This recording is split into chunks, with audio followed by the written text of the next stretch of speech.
तो जितने भी मेरे डियर है आप लोग को पता है कि राजस्थान में, ठीक है ना, राजस्थान में जो है आपके एग्ज़ाम चल रहे हैं फर्स्ट ईयर के।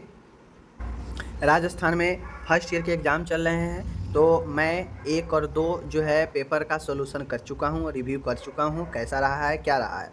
एंड आज मैं थर्ड जो है पेपर होता है आपका फंडामेंटल ऑफ नर्सिंग का, उसका रिव्यू करने वाला हूँ। देखेंगे कैसा क्वेश्चन है, कैसा ऑब्जेक्टिव, कैसा सब्जेक्टिव, सारे चीज़ देखेंगे। Rajasthan nursing council Jaipur first year main examination अगस्त 2024। मैं फिर से बता दूं, यह 22 से 23 के लिए एग्ज़ाम है, ठीक है। तो 24 में एग्ज़ाम हो रहा है, आप लोग समझ लीजिए। ओके, अब यहाँ पे मैं बता दूं आप लोग को कि पेपर कोड इतना है, 75-75 नंबर के एग्ज़ाम होते हैं।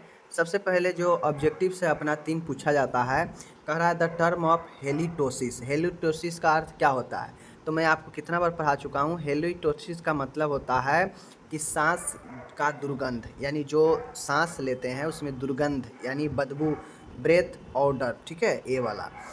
दूसरा है मलाशय की जांच के लिए उपयुक्त स्थिति कौन सी है। देखिए, बहुत लोग लिथोटोमी मारे होंगे, जो कि गलत है। लिथोटोमी आपका मलाशय के जांच नहीं होता है, ठीक है। लिथोटोमी में फीमेल का डिलीवरी वगैरह का, ये सब का जांच जो है होता है, पेल्विक परीक्षण होता है।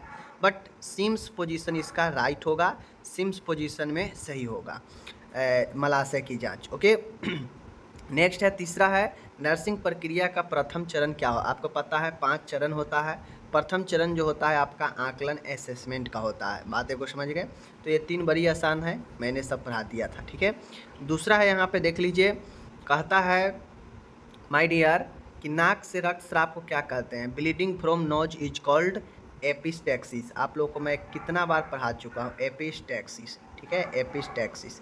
तो एपिस्टैक्सिस नक्सीर होता है, आपको पता हो गया। ओके, तो पहला आप लोग समझ गए। दूसरा कहता है यहाँ पे कि मेरुदंड द्वारा दी जाने वाली दवा प्रणाली को क्या कहा जाता है, ठीक है। कहता है administration of drug through spinal cord is called.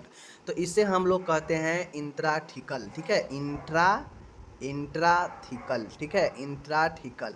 Intrathecal root होता है ये, जो कि हम लोग मेरुदंड के द्वारा एडमिनिस्ट्रेशन करते हैं, इंट्राथिकल। ओके, कहता है रक्त का पीएच मान कितना होता है। आपको पता है 7.35 से लेकर 7.45 इतना जो है, लगभग 7.4 जो है इसे नॉर्मल माना जाता है। बातें को समझ गए, चलिए ये हो गया।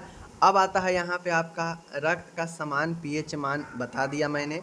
अस्पताल से प्राप्त संक्रमण को क्या कहा जाता है। मैंने कितना बार पढ़ाया है कि अस्पताल जनित संक्रमण को नोजोकोमियल संक्रमण कहते हैं, ठीक है, नोजोकोमियल संक्रमण कहते हैं। ओके, तो ये भी बहुत आसान आपका फिलअप पूछा गया था, बहुत आसान है, ठीक है। अब यहाँ पे ट्रू फॉल्स है, कह रहा है कि 12 मई को अंतर्राष्ट्रीय नर्सेज दिवस मनाया जाता है। बिल्कुल सही है, 12 मई को ही तो जो है जन्म हुआ था नाइटिंगेल फ्लोरेंस को, और इन्हीं के डे पर मनाया जाता है, तो ये सही है। कहता है उपयोग के बाद दस्ताने नीले रंग के बाल्टी में अलग किए जाते हैं, गलत। यह बायोमेडिकल से क्वेश्चन है, और मैंने पढ़ाया भी है बायोमेडिकल में कौन से रंग में किस कचरे को डालते हैं। लेकिन ये ब्लू वाला में, नीले रंग में तो दस्ताना तो नहीं ही डाला जाता है, आपको पता है।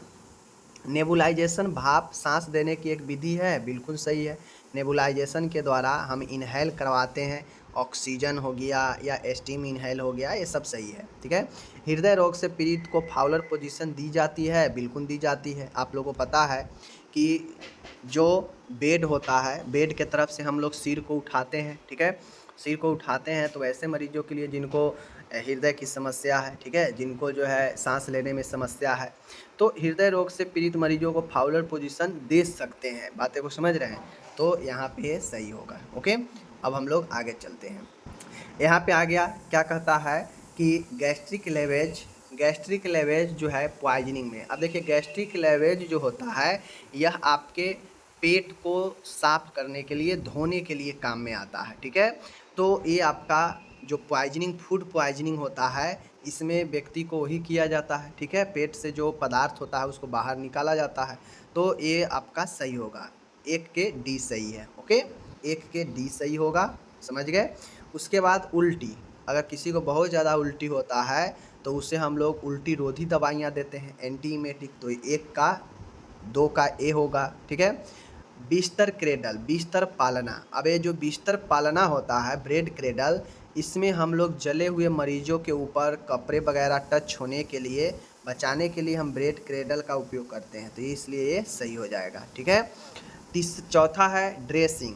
ड्रेसिंग जो होता है, हम लोग पता है कि अगर किसी को हम ड्रेसिंग करते हैं तो ड्रेसिंग में पीप मवाद से भरे हुए कॉटन, भीगे हुए कॉटन, ब्लड से लगे हुए कॉटन, इन सभी को ड्रेसिंग से निकले हुए जो पदार्थ होता है उसको हम डालते हैं पीले कचरे के बाल्टीन में। ठीक है, तो इसलिए ये सही है। तो आपका ये भी 4 सही हो गया। बहुत आसान है, सब मैं पढ़ा चुका हूँ।